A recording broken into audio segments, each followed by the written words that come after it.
Okay, this is the last section I'm going to talk about, and probably for many the most important, and that was what firearms, what ammunition, what gear, hunting gear I took in with me. And believe it or not, it was probably the least amount of effort that I put into the whole trip, purely because you do this long enough, you sort of know what you're going to take and you do it without even thinking. But what I am going to point out a little bit here and speak of now is not only the ammunition I took, the rifle I took, but how to sort of look after it and get the best out of it, not only when you're away, but when you come back. Because the last thing you need when you've hiked in so far is equipment failure, especially at the worst time. So the little rifle that I took in with me, if you haven't already realised, is my little Bergara. It's a Spanish rifle, it's a single shot, it's a 308, 20-inch barrel, and it's a takedown version. Now, I'm sure many of you have seen the video of my first impressions of this little rifle, and I like the thing. It's bloody fantastic for what it is. Obviously it's got limitations, but it was always on my mind to take this in straight up. So the loads, obviously I hand load for all my rifles, all my centerfire rifles, and I tend to stick with stuff that I can get readily available, because if you don't, it's no point developing a hand load and then finding that the product's no longer available in the country anymore. So most of my projectiles I stick with Hornady, purely because we tend to get them in the country all the time. There's always plenty of stock, and a lot of people won't like them, but I use the 150 grain Hornady SST in the 308. I just stick to standard brass in this calibre. The Winchester I've found I've had the best run over the time. It's sort of in that middle area. It's not too soft, a little bit like the Three Bears, you know, it's not too soft, not too hard, it's just right. I get good case longevity out of it. I can probably hand load these up to six to 9 times without a problem. I do tend to just neck size my cases where possible once fired. The only thing with this rifle though, it does have quite a tight chamber, and with all factory rifles, depending on what number that reamer was, or how many times that reamer was used, the chamber reamer was used on each rifle, whether it's the first time that reamer's been used on a rifle or whether it's the 15th before it's discarded, will vary the size of the actual chamber fractionally.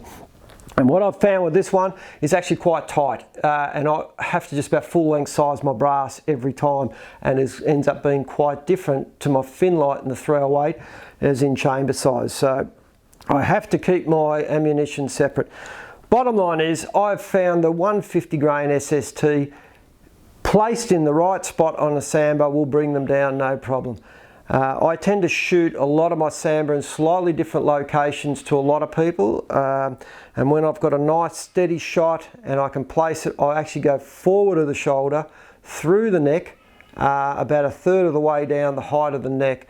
Now you need to, obviously, this is in ideal situations, but I usually get bang flops when this happens. Now out to sort of 150, 200 yards, these will go just about straight through, and they will either break the neck, take the windpipe, the aorta, whatever out.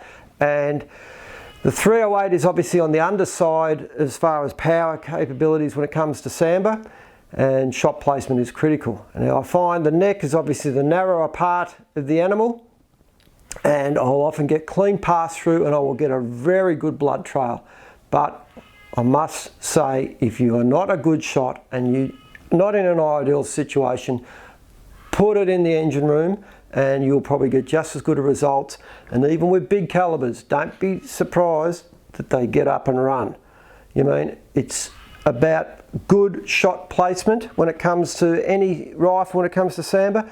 The smaller rifles, smaller calibers, your 270s, your 308s, you're going to need to be spot on with your shot placement. End of story. So look, that's enough about loads and shot placement and whatever. The rifle itself is really good. I've got no complaints with it. It does what it's supposed to do. If anything lets it down, it'll be the user. But what I'll talk about now is when you get home and how to look, and when you're away, how to look after your rifle, because you're going to be possibly in some pretty rough, wet, abrasive sort of environments.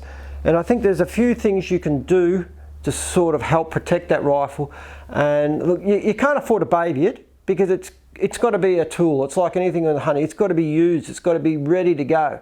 So if you're worried about getting scratches on it, getting a little bit of dents, you might as well not take it. So this is where the synthetic stocks come in. Stainless or a good treatment on the barrels also come in. But there is a few things you can do to sort of protect your gun when you're not actually going to be in a hunting situation carrying it in.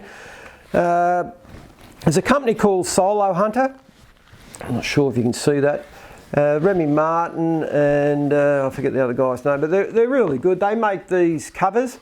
They slip over quite easily and pull off. And they offer a bit of protection, like when you're carrying your gun in, say if it's strapped to your pack or whatever. They're obviously water resistant, and they're not a bad option. But once you're hunting, you've got to be prepared.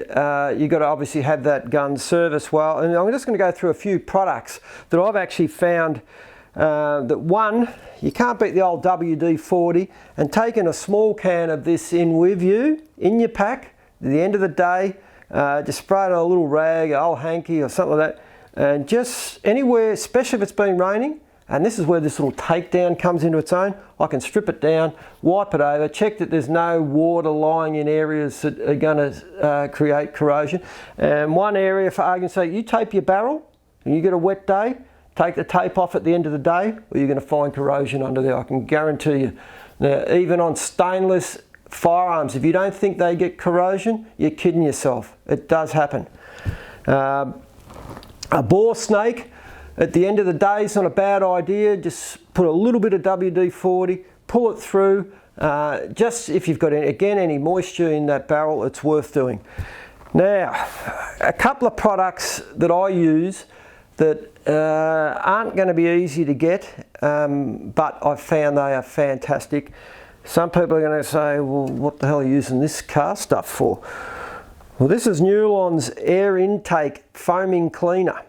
And believe it or not, an old gunsmith years ago gave me the heads up. They were bench rest shooters, and they didn't use this exact brand, but it was the same sort of stuff. And what this does is it basically breaks down any carbon, fouling, and it's not sort of abrasive to your barrel or anything like that. So what I do with this in all my firearms is once I've done the first pass through just to get any soot out of the barrel, I'll spray this in. The first time I'll actually just spray it in and leave it sit in there for about 15 minutes, half an hour. It'll foam up, and what it'll do is it will break down every little bit of powder fouling. And the first time you put a cloth through it, it'll come out as black as. And I'll tell you where this is really good, and it's the only thing I use is on the little 17 HMR, because they are shocking for powder fouling. You don't get the sort of the copper residue in the barrel so much of them, but powder fouling is really bad in those. But anyway, not losing track of what we're talking about, that's the first thing I would do. I would spray this with the plastic tube straight down the barrel, leave it in there 15 minutes, half an hour, patch it out. The next thing, if I thought it was really bad, I would get my cleaning rod, when I can find it, but make sure you do have good cleaning rods. I use either Pro Shot or Dewey. Make sure you've got good cleaning rods. Another thing that you want good is a good bore guide. Obviously on this rifle I don't need it as such, but the ones that I prefer are Possum Hollow. You have to buy them for each individual rifle, but they're not overly expensive, but they fit absolutely perfect. They stop any of the solvents getting into your action and whatnot, and they actually protect the start of your chamber, the end of your chamber, the start of your rifling. They help guide that rod, and make sure, as I've said, make sure you buy good rods, good cleaning gear. It amazes me the amount of guys that spend so much money on their rifles and whatever, and then they put so little time and effort into their scope, and then even less into cleaning and good cleaning procedures. So that's the first thing I do. Gets out any carbon fouling. Now another thing that many bench rest shooters will talk about is where your rifling starts and you get throat erosion. Now a lot of this can be, it's going to happen, but you can sort of reduce how quick it happens by getting a good nylon brush. And with this in there, what I do is I tend to go backward and forward with that nylon brush at the start, just at the start of the rifling, the end of the chamber, backward and forward.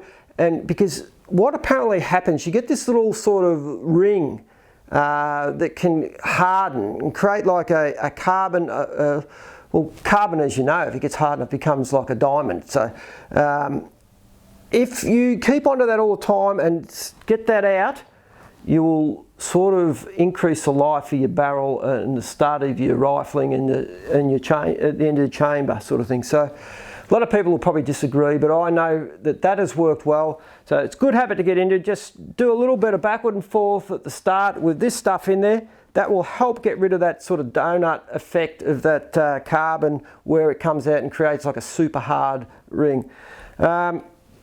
Once that's out and I've patched that out, the next thing I really like is this wipe out, patch out. It's hard to get, but I can tell you now, this is the easiest thing to get rid of. Look, probably you could use this almost as a one-stop shop, use it for your powder, everything, but I find it really gets out the copper residue in your rifling. Pretty simple. It's do exactly what it says. Just put it in on a patch and then just wipe it out, or reverse, whatever you want to call it. But it does work well. Anything that's any copper that will show up blue on your patch. So again, use good rods, look after it well. If and when, we don't often talk about trigger mechanisms and whatever, and look, often when you've been up in the bush, and again the takedown is quite quick because you can pull it all apart. It's marvellous how many little bits of branches and leaves and that get under your barrels and stuff like that. And look, they just harbour moisture, and then moisture is your enemy, as simple as that. But dust, dirt, overspraying of oil and grease too, especially around the trigger assembly, can be just a bigger problem as well. So if you think your trigger or your the bolt, if you've got a bolt action gun, is getting like gunked up or whatever, use a good solvent that you know that's not going to sort of affect any of your timber. Obviously keep it away from that, strip the gun down.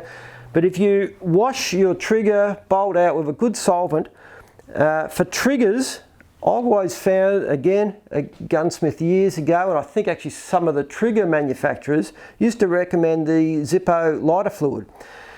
Now don't quote me on this, but basically once you've washed your trigger out, you put a bit of this, flood this through it, it will dry, but it's like a dry lubricant which doesn't attract dust, and it is very good for triggers.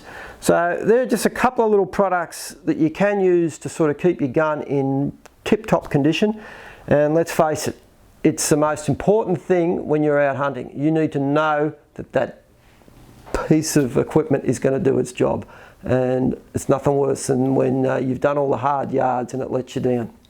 So anyway, I hope you've enjoyed, and I hope this has been reasonably informative. I can't really say much more. I think I've rambled on long enough, but I really appreciate all the support that we've had throughout this series. And if you have any questions or things that I haven't answered, if you've got any questions, don't hesitate to send me a message or whatever, and I'll do my best to answer them. But just understand, we're just a couple of blokes, a few blokes that just like hunting. We love it. It's something we've done all our lives, and if we can help anyone out, we're more than happy to do our best. So thanks again, and if you like, subscribe, do all this thing that YouTube have told me I should be doing. But thanks again for your support, and we'll see you next time.